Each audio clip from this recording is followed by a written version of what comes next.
નમસ્કાર મિત્રો, દેશ અને દુનિયાના સુપરફાસ્ટ સમાચારમાં તમારું સ્વાગત છે। ડોનાલ્ડ ટ્રમ્પે ભારત કરતાં પાકિસ્તાન ઉપર ઓછું ટેરિફ લાદ્યો, 70 દેશોની યાદી જાહેર કરવામાં આવી છે। તામિલનાડુમાં 49 વર્ષીય માતા અને દીકરીએ એક સાથે નીટની પરીક્ષા પાસ કરી છે। સુરેન્દ્રનગરના દૂધરેજ પાસે તંત્ર દ્વારા બંધ કરેલા પુલ ઉપર સ્થાનિકો અને કોંગ્રેસે રામધૂન બોલાવી હતી। બગોદરા બાવડા હાઈવે પર નર્મદાની માઇનોર કેનાલમાં ગાબડું જોવા મળી રહ્યું છે। બંકોડામાં સૂઈ રહેલા પિતા અને પુત્રને સાપે દંશ માર્યો, પુત્રનું થયું છે મોત।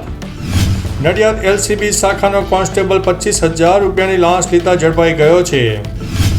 આણંદ જિલ્લા કલેક્ટર પ્રવીણ ચૌધરીએ જણાવ્યું હતું કે ટેન્કર ઉતારવા પોરબંદરની ટીમે બ્રિજની મુલાકાત લીધી હતી। ટેન્કર નીચે ઉતારવા સંદર્ભે સર્વે પણ શરૂ કરાયો છે। ભારતમાં હાઈ રેસ્ક્યુ કરતી પોરબંદરના વિશ્વકર્મા ગ્રુપની મરીના સેલવેન્જિંગ એક્સપર્ટ કંપનીને સરકારે કામગીરી સોંપી છે। ટીમમાં વિદેશના તેમજ સિંગાપુરના એન્જિનિયરો પણ આવવાના છે। આ રેસ્ક્યુ ઓપરેશન જોખમી છે, પરંતુ માનવની સંડોવણી પણ થવાની છે, ત્યારે જીવનું જોખમ ન થાય તે રીતે આયોજન કરાયું છે। બલૂન ટેકનોલોજી અને નેનામીટરની થિકનેસવાળી ટ્યુબો મૂકીને ટેન્કરને ઉપાડી લેવામાં આવશે। ચોટીલામાં આંગણવાડીનું અનાજ સગે વગે કરવાનું મોટું કૌભાંડ સામે આવ્યું છે। મધ્ય ગુજરાતના આણંદના પેટલાદના પલાજ ગામમાં લગ્નની લાલચ આપીને ₹5 લાખ લઈ લીધા બાદ દીકરા સાથે લગ્ન નહીં કરાવીને 4 શખ્સોએ છેતરપિંડી આચરી છે। અમેરિકન નેવીનું F-35 ફાઇટર જેટ કેલિફોર્નિયામાં તૂટી પડ્યું છે।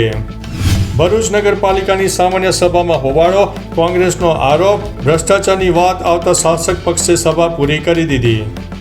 ભરૂચના બોલાવ ખાતે એસટી ડેપોના વર્કશોપમાં ભીષણ આગ, 175 નવા ટાયરો ખાક, મોટી દુર્ઘટના ટળી છે। જાફરાબાદમાં સિંહ બાળના મોત બાદ 6 સિંહ બાળ અને 3 સિંહણને પાંજરે મોકલવામાં આવ્યા છે। અમદાવાદમાં પ્લાસ્ટિક ઘટાડવાની અમદાવાદ મ્યુનિસિપલ કોર્પોરેશનની પહેલ, જૂના કપડામાંથી બનશે કાપડની થેલીઓ। તો ચાલો મિત્રો, ફરીથી દેશ અને દુનિયાના સુપરફાસ્ટ સમાચાર લઈને મળતા રહીશો। ત્યાં સુધી અમને રજા આપશો। નમસ્તે।